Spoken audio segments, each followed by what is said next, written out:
तो दुनिया के 7 अजूबे में एक अजूबा भारत में अवस्थित है, वो है आगरा में जो ताजमहल है। कौन सा? ताजमहल। उसी तरह से पूरे दुनिया में जितना युद्ध हुआ ना, क्या हुआ? युद्ध हुआ। उस युद्ध में दुनिया के जो 7 ब्रेवेस्ट, मतलब सबसे ज्यादा बहादुरी से लड़ा जाने वाला युद्ध यूनेस्को द्वारा घोषित किया गया, उसमें भारतीय वीरों द्वारा लड़ा गया 2 युद्ध शामिल है। क्या वो युद्ध? 2 युद्ध। एक तो युद्ध है वो जो गाना तुम लोग गाते हो, केसरी फिल्म का, केसरी फिल्म का वो गाना नहीं, डांस वांस भी करते हो, मिट्टी, कौन सा है, कौन गाना है?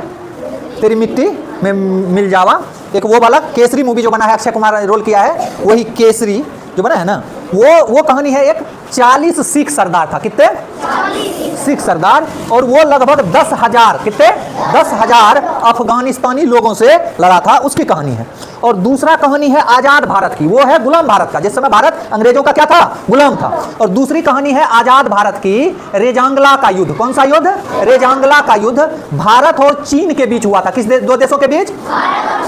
चीन के बीच हुआ था। और 1962 ईस्वी में हुआ था। कब हुआ था? 1962 ईस्वी में हुआ था।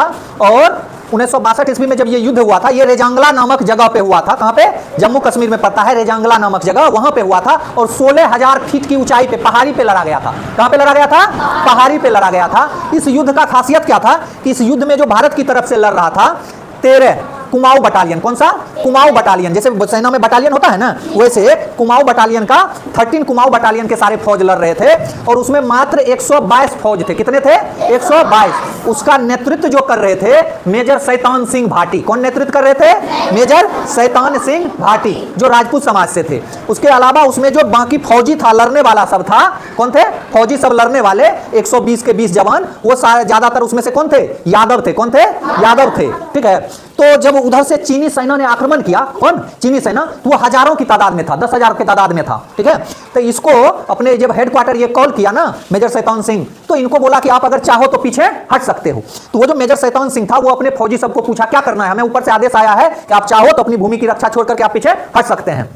लेकिन वहां पे जितने फौज था वो सब एक सुर में बोला कि नहीं नहीं सर, हम मर सकते हैं लेकिन हम अपनी मातृभूमि की रक्षा के लिए हम पीठ नहीं दिखा सकते, हम ये जगह अपना छोड़ करके नहीं जाएंगे। ये लोग कितना था? 120 या 22 था। और वो लोग कितना था?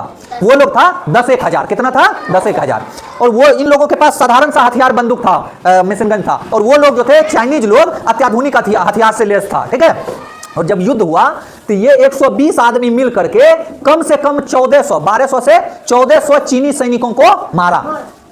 और अंत तक, अंतिम आदमी तक वहां पे लड़ते रहा। और मेजर शैतान सिंह भाटी का भी वहां पे क्या हो गया? मृत्यु हो गया। अंतिम में जब इसका गोला बारूद खत्म हो गया ना, तो पत्थर नहीं था, वो पत्थर उठा के चाइनीज सैनिक को ये लोग कुचल करके मार दिया। और जब तक ये लोग अंतिम आदमी तक जिंदा रहा, मैक्सिमम आदमी वहीं पे क्या हो गया?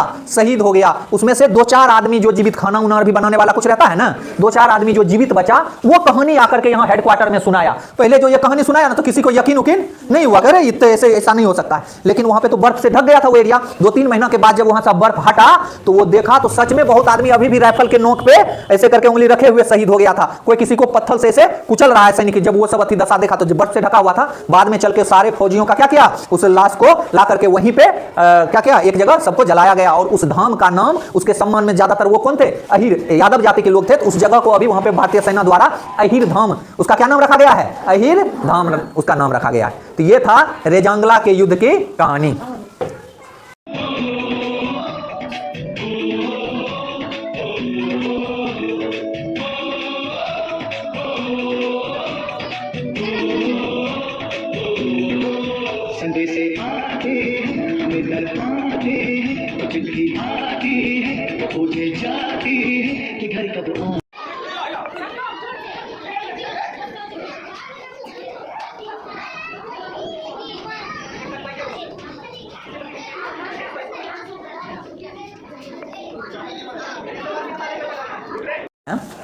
जिस समय भारत अंग्रेजों का गुलाम था, क्या था?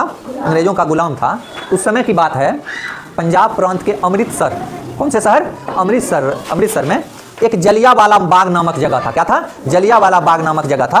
वो चारों ओर से घिरा हुआ था। क्या था? चारों ओर से घिरा हुआ था। और जाने आने के लिए एकमात्र सकरा रास्ता था, जिसमें 1-2-3 आदमी से ज्यादा एक साथ नहीं जा सकता है, नहीं आ सकता। और उसमें चारों ओर क्या लगा था? गाछ वृक्ष लगा हुआ था, जिससे कि वहां पे आसानी से क्या किया जा सके? बैठा जा सके। क्या किया जा सके? बैठा जा सके। नहीं तो बाहर में कोई सभा करने के लिए धूप में बैठने में नहीं होगा। तो वहीं पे भारत देश के बहुत सारे राज्यों से आए हुए क्रांतिकारी लोग, कौन लोग? क्रांतिकारी लोग बैठक कर रहे थे। क्या कर रहे थे? बैठक कर रहे थे। और उस बैठकी को आया अंग्रेज सिपाही, चारों ओर से घेर लिया। क्या किया? चारों ओर से घेर लिया। और एक जनरल डायर नाम का अधिकारी था और उन्होंने आदेश दे दिया कि सबको गोलियों से क्या करो? भून दो। और यहाँ पे जो हजारों की तादाद में लोग वहां पे बैठे हुए थे, अंधाधुंध चारों ओर से दीवार पे चढ़ के उसको गोली से क्या करने लगा? मारने लगा। बहुत सारे लाश गिर गए। वहां पे एक कुआं था बना हुआ, बहुत लोग जान बचाने के लिए कुआं में कूदा, कुएं में मर गया। काहे कि वहां से भागने वाला रास्ता तो एकमात्र था, वो गली में बहुत लोग निकल नहीं सकता था एक साथ। लगभग हजारों आदमी को एक दिन के अंदर मौत के घाट उतार दिया था। और वहां पे इतना खून बहा था कि वहां की मिट्टी तक क्या हो गई थी? लाल हो गई थी। ठीक है, तो ये है जलियांवाला बाग के कहानी। को याद करने के लिए मनाते हैं, जिनकी बदौलत हम लोग ने ये आजादी पाई है, जिसके कारण आज हम लोग खुली हवाओं में सांस ले पा रहे हैं, अपनी मर्जी का काम कर पा रहे हैं। अगर वो वीर सपूत अपनी बलिदान नहीं दिए होते तो आज हम लोग इस तरह से खुली आजादी का लुत्फ नहीं उठा पाते। इसी उन्हीं लोगों को याद करने के लिए, उन्हीं लोगों को नमन करने के लिए हम लोग हर साल इस 15